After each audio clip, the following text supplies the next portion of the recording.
L'Audi Q5, vous le savez, c'est un best-seller chez Audi, une success story qui dure depuis l'année 2008. C'est près de 3 millions d'exemplaires qui se sont vendus depuis le lancement de la première génération.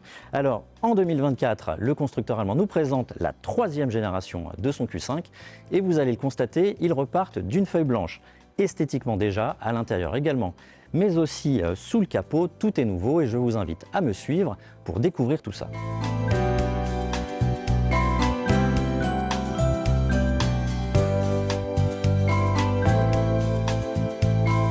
Comme vous le voyez, esthétiquement, il s'éloigne un petit peu de la précédente génération. Ça se voit déjà sur cette face avant, où on retrouve malgré tout la signature d'Audi que tout le monde connaît, c'est la single frame.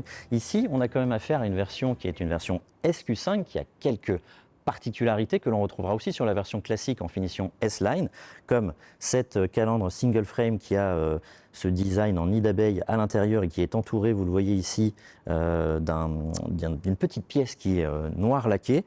Et ils insistent beaucoup chez Audi sur les signatures lumineuses. Alors aussi bien sur les feux avant et on le verra après sur les feux arrière, c'est très travaillé.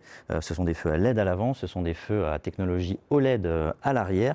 Et nous avons différents visuels que l'on peut sélectionner via le multimédia. Il y en a 8 pour l'avant et 8 pour l'arrière, avec voilà, des petits dessins spécifiques, une petite animation d'accueil quand on ouvre la voiture et quand on l'éteint, évidemment. Le capot, lui, est situé plus haut que précédemment.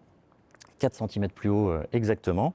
Le gabarit de la voiture, lui, est relativement équivalent à celui de la précédente génération. L'empattement, par exemple, est le même. Vous trouverez plus d'informations dans notre article. J'en arrive au côté de cette voiture. On voit qu'elle est dotée de jantes qui peuvent être énormes. Ça va de 17 pouces en bas de gamme jusqu'à 21 pouces en haut de gamme. Vous le voyez, on a ici une version SUV avec quand même une ligne de pavillon qui est assez haute, avec donc une habitabilité qui est préservée et surtout une accessibilité qui est préservée sur la banquette arrière. Et on arrive sur cette partie arrière avec, vous le voyez, une lunette assez inclinée, assez aérodynamique et un bandeau de feu qui est assez classique chez tous les constructeurs presque maintenant.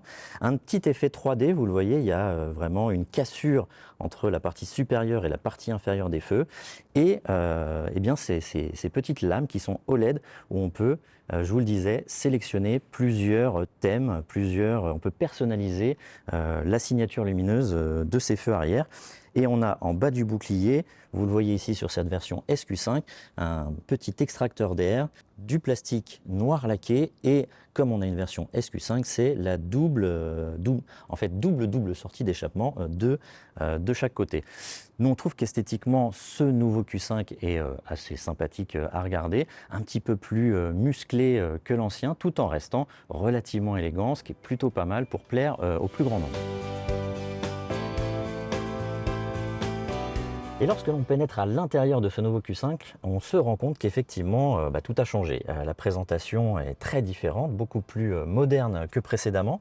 On a par exemple en face de nous une dalle incurvée, un peu comme celle que l'on connaît chez BMW, avec devant le conducteur un écran numérique de 11,9 pouces, avec pour le multimédia un second écran de 14,5 pouces de diagonale. Et désormais, ça c'est nouveau, même le passager a lui aussi droit à son propre écran numérique pour faire joujou avec le système multimédia. Celui-ci fait 10,5 pouces de diagonale.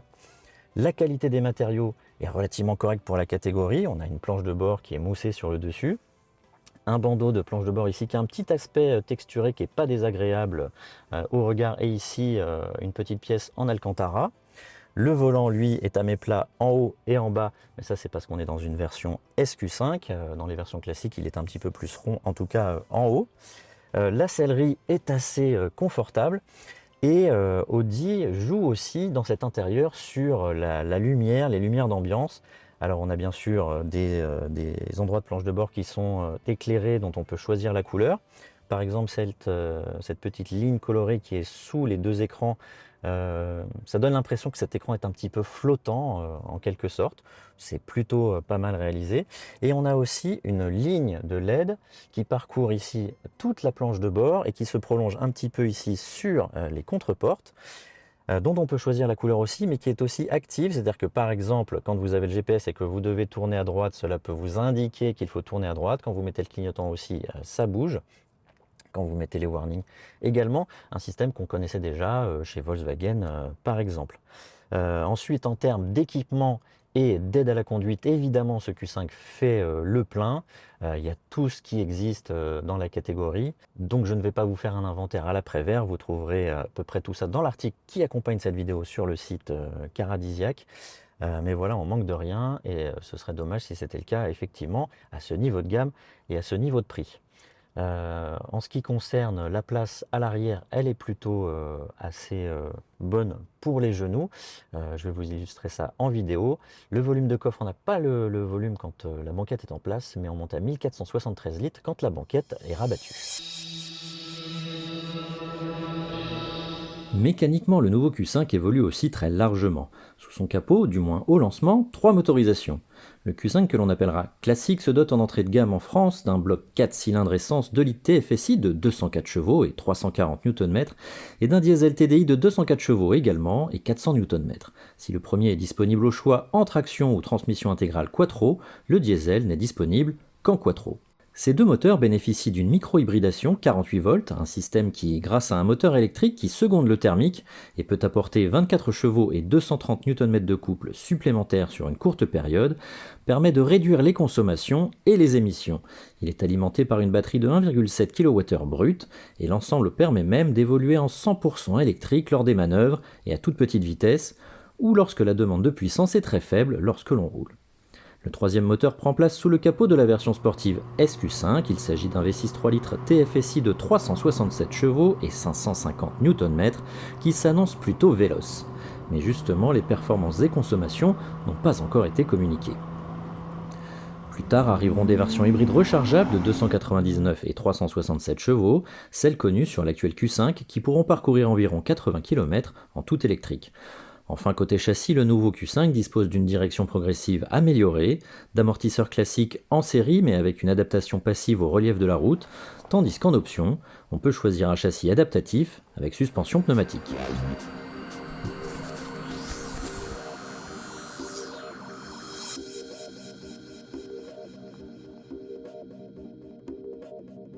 Un design largement revu, un équipement haut de gamme évidemment, des motorisations qui sont plus efficientes dorénavant. Ce nouveau Q5, a priori, s'améliore sur tous les points. Nous vous donnons rendez-vous, en tout cas les acheteurs potentiels, en concession à partir du mois de septembre pour les premières commandes et les premières livraisons interviendront au premier trimestre 2025.